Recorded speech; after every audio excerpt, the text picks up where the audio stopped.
Si on revient un peu sur la partie écologie, donc tu me parlais de la crise énergétique juste avant, Ouais. des possibilités d'y répondre et des trous dans la raquette que vous avez trouvés.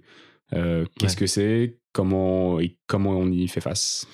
Ouais, bah écoute, le projet inaugural qui a créé la réserve, en fait, parce que la réserve n'existait pas, ça s'est fixé. Donc le trou dans la raquette, c'est qu'on est en pleine crise énergétique. Et donc il y a une nécessité encore plus urgente que d'habitude de diminuer sa consommation d'énergie. Et là-dessus, en fouillant et en faisant de la recherche, on découvre que l'éclairage nocturne des commerces et des bureaux, ça représente 250 000 tonnes de CO2 par an, donc la consommation d'une ville comme Marseille, et qu'en plus c'est illégal depuis 10 ans. C'est quand même dingue. On se dit, attends, c'est fou. Autant de consommation qui pourrait vraiment être économisée maintenant, d'autant plus. Et pourtant, c'est pas, voilà, la loi n'est pas appliquée. Et quand on parle à des associations, on se rend compte qu'en fait, la police a peut-être d'autres choses à faire que de patrouiller la nuit et le lendemain de dire voilà une amende, voilà. Bon.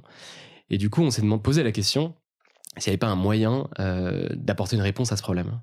Et donc, j'ai rencontré Arjo, qui est un ami à moi, qui est entrepreneur. Je lui parle de cette idée, dont je vais lui parler dans 2 secondes. Et lui me dit, c'est parti, je vais être le premier réserviste, je me lance sur le sujet. En plus, il croit vachement... Donc, c'était le lancement de la réserve, le lancement de la réserve. Le premier réserviste, Arjo, si tu nous entends, Arjo Shahada.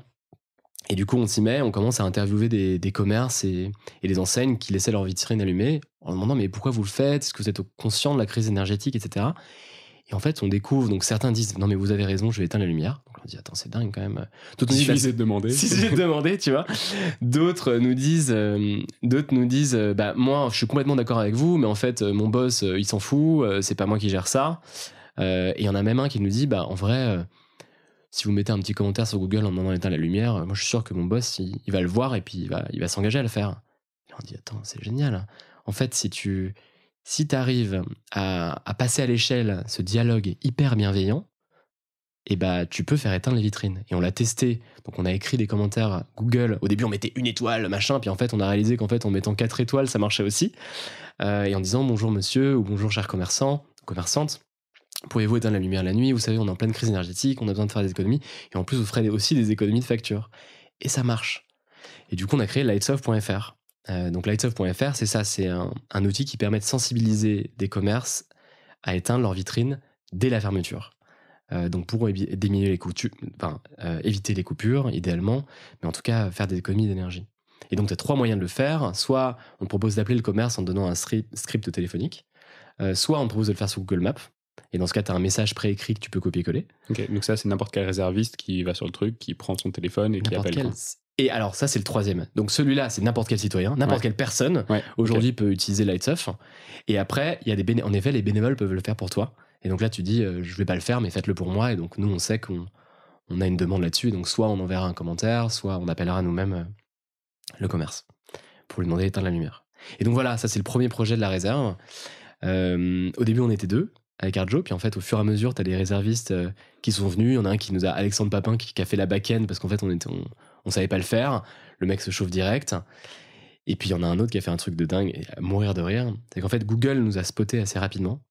Et du coup les commentaires étaient bloqués. Ah oui, parce que vous laissiez trop fois les mêmes commentaires ou...